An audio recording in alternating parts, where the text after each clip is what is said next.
The deadly 1080 is not the only highly hazardous pesticide widely used. Appallingly, New Zealand has a very long history of a wide-ranging use of toxic agrochemicals.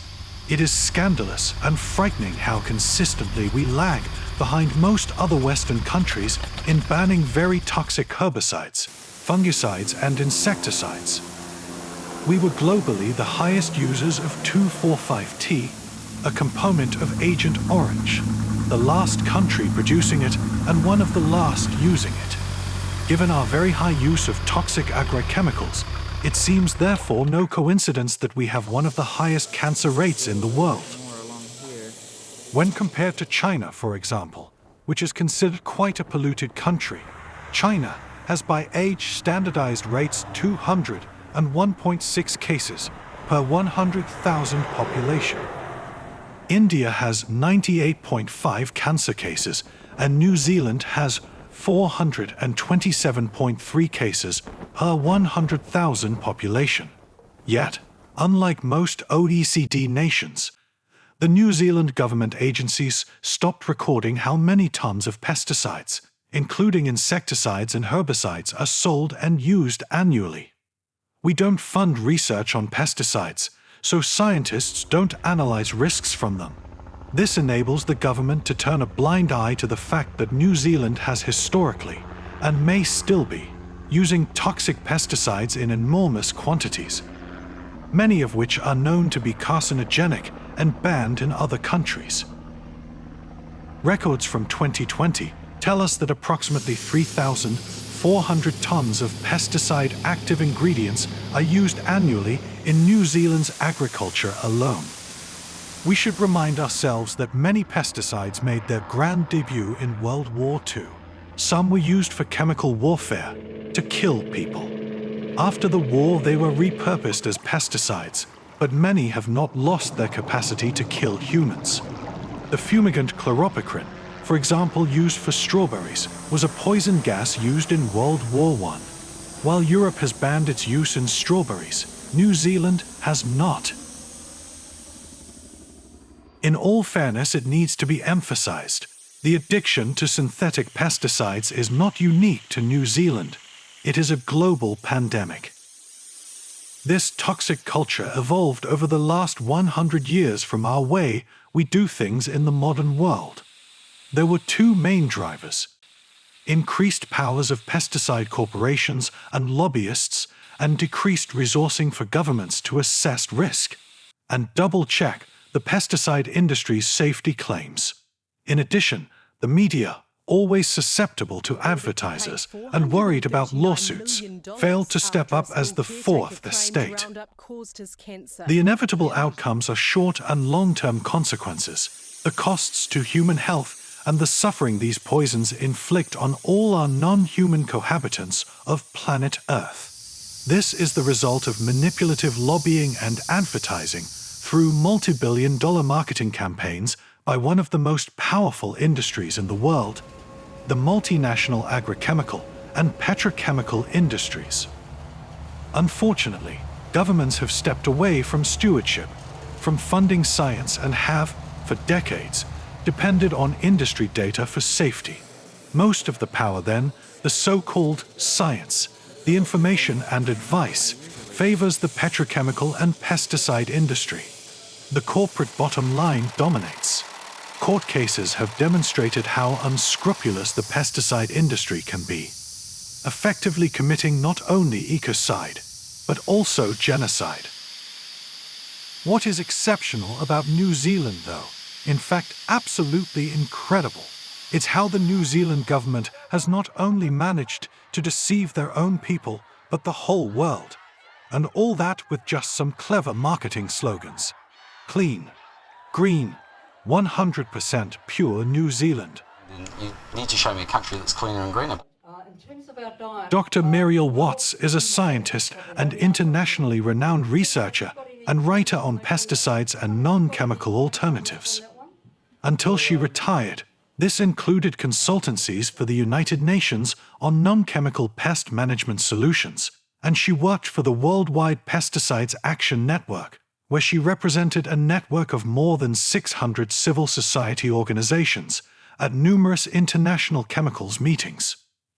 Dr. Watts was also a member of many New Zealand government committees on pesticides, and she was a consultant for both Auckland and North Shore cities when they developed their non-chemical roadside weed policies. Still in operation 30 years later, she authored many books published internationally. In 1996, the government launched Operation Evergreen, an aerial spraying campaign over Auckland's eastern suburbs to eradicate an invasive insect, the tussock moth. This was the first time pesticides had been sprayed over urban areas in New Zealand, and was followed by 2 further aerial campaigns in West Auckland and Hamilton City to eradicate invasive insect species. Hundreds and thousands of people were sprayed over several years, with many disturbing health effects documented by the community. In spite of massive protests, the government justified these unprecedented aerial spraying campaigns because the painted apple moth posed a risk to the pine forest industry. It was a wake-up call for many people who had suffered through these spraying campaigns. The government's downplaying and cover-up of their adverse health effects triggered a people's inquiry in 2006 to investigate. For decades, the herbicides 2,4,5-T and 2,4-D were made in New Plymouth and sprayed all over New Zealand. Ironically, TV3 aired in 2006 a brilliant documentary titled Let Us Spray by investigative journalist Melanie Reid, exposing the horrific effects of the chemicals 2,4,5-T and 2,4-D on the population of New Plymouth, where the chemical company Ivan Watkins, now Dow Agro Sciences, was producing these toxins. 2,4,5-T and 2,4-D were the main components of the notorious Agent Orange. This case clearly illustrated the biases of our government towards the multinational chemical industries, or more accurately, the industry capture of our regulatory government bodies. Reid ended her reportage on a chilling note. Outspoken chairman of Dow US Chemicals, C.A. Gerstacker, is frequently quoted as saying he dreamt of an island where multinational business could operate beholden to no nation or society. The big question is, did he find such an island?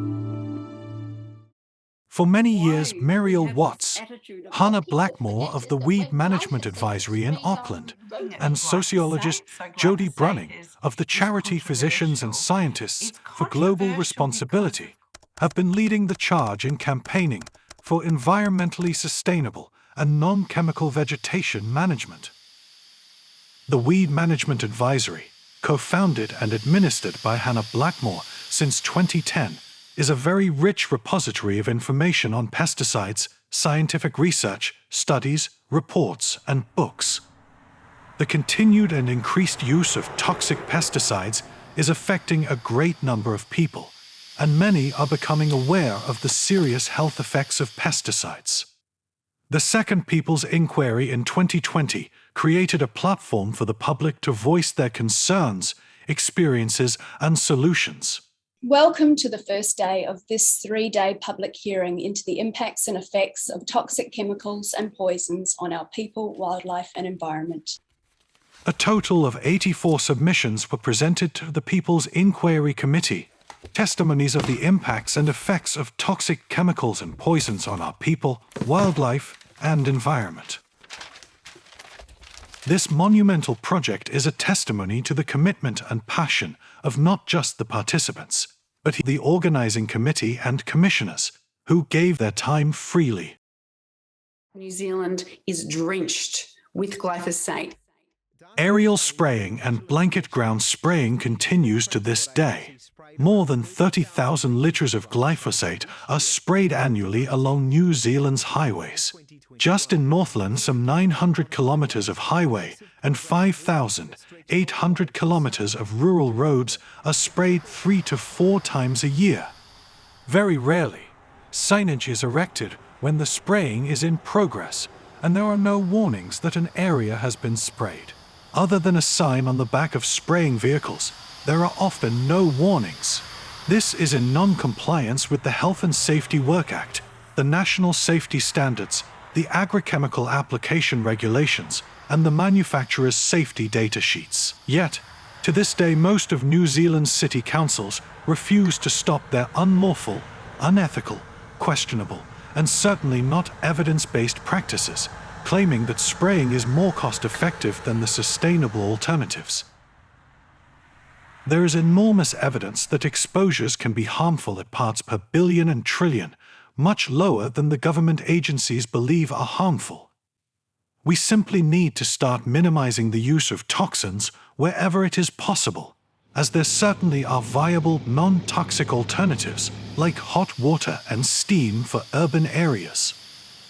What's more, it would be such a powerful contribution to the mitigation of not only the climate crisis, but the use of these non-toxic alternatives would also minimize the apocalyptic collapse of insects caused by the unnecessary use of toxic agrochemicals. Instead of thousands of square kilometers of bare, eroding, or glyphosate yellow roadsides, toxic to every living being passing through, there would be healthy vegetation stabilizing and cooling the ground, sequestering carbon, and providing food for a multitude of bird and insect species, which are absolutely essential for a balanced environment. Just imagine. So, why is this happening? As an ex-biosecurity manager once pointed out, spraying only keeps the contractors and the chemical companies happy. Many European countries have long ceased the practice of spraying toxic pesticides in public places. Not because they are the good guys. They certainly are not. This is one of the biggest ports in the world where massive amounts of agricultural products are being imported into the EU. This can be soy for animal feed, this can be fruits and vegetables, and they may actually contain traces of pesticides that are banned in the EU. So in 2018, we found more than 40 different chemicals banned in Europe that were exported to other countries. The irony is that this toxic trade backfires on the population of the manufacturing countries, as these toxins often return to sender in imported products.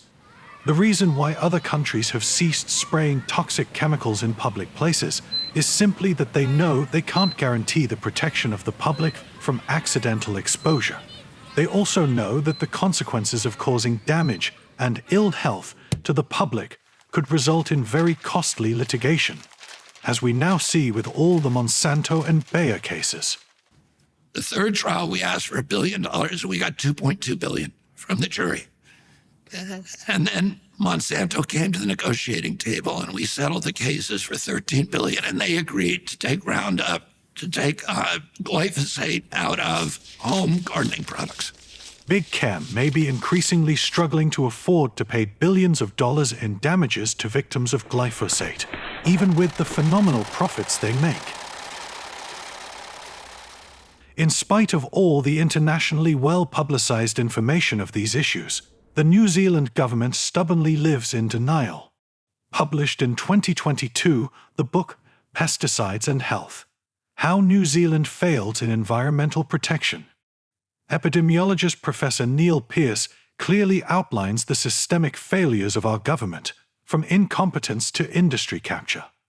Professor Pearce frequently cites the work of epidemiologist Professor Andrea Temanci. The scientific evidence is not yet sufficient to say that it is a known human carcinogen, but it is a probable human carcinogen. The summary of her paper, Carcinogenicity of Pesticides Used in New Zealand, published in the New Zealand Medical Journal, states, this review indicates that a large volume of pesticides used in New Zealand are suspected carcinogens. As a result, we will likely continue to see an increased risk of cancer, in particular leukemias and lymphomas, for people who frequently use pesticides as part of their work. People have the right to know so they can make their own decisions. In an article in the New Zealand Daily Telegraph in September 2024, Jodie Brunning, sociologist, and one of the trustees of the charity, Physicians and Scientists for Global Responsibility, issued a stern reminder to New Zealand's Environmental Protection Authority, NZEPA, to fulfill their duty of safeguarding our environment and the health of our people, instead of pandering to the agrochemical industry. So glyphosate is controversial. It's controversial because, of course, there's evidence that it causes cancer, that it has endocrine disrupting properties. But it's controversial because it's a very practical tool for farmers. But it's controversial because there's a very enormous amount of money to be made from selling pesticides. Running states. New Zealand is increasingly selected by the pesticides industry to approve new formulations. Our weak regulatory jurisdiction ensures that we are a low barrier to entry. This is, for example, why we sell much more concentrated formulations of glyphosate herbicide than permitted in Europe. The NZEPA has historically not taken swift action to ban pesticides in groundwater like Europe has. The largest beneficiaries of this information deficit are the transnational chemical and biopesticide companies. New Zealand has a terrible record of failing to ban chemicals that are banned or heavily controlled in Europe, usually once groundwater is threatened. These are some examples of chemicals banned in Europe, but not here. DDT, for example, was banned in most developed nations by 1970 and in New Zealand only in 1989. So, whom do you trust? Most New Zealanders, and tourists for that matter, just blindly trust that our government would never knowingly do anything to harm them.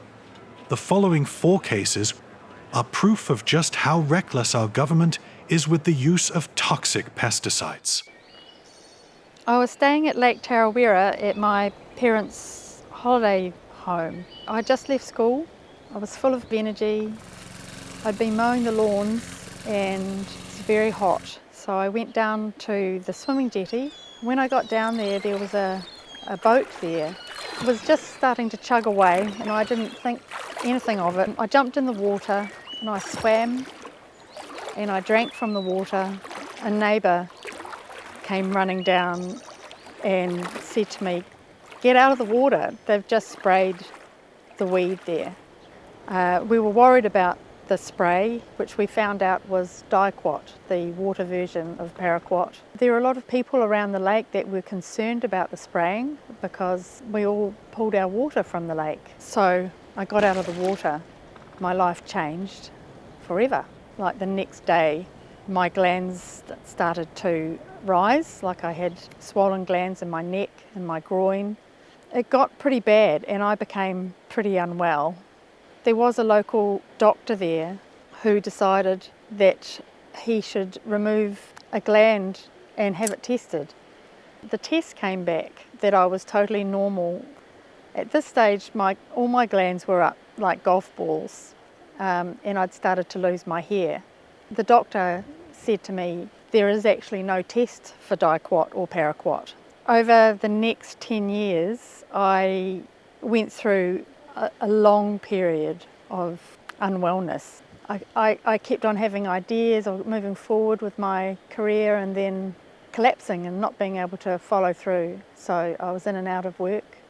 I was never really able to prove it and I wasn't really well enough to fight for it at the time. So I had parasites, I had alopecia totalis, a total loss of hair. I still have no hair. My children have eczema and asthma and lots of issues as well. I don't know how much of that is due to something that's come down the line. It wasn't then that there was any warning that they were going to spray. I gathered that they're still spraying the lakes around Rotorua. They think that it's harmless.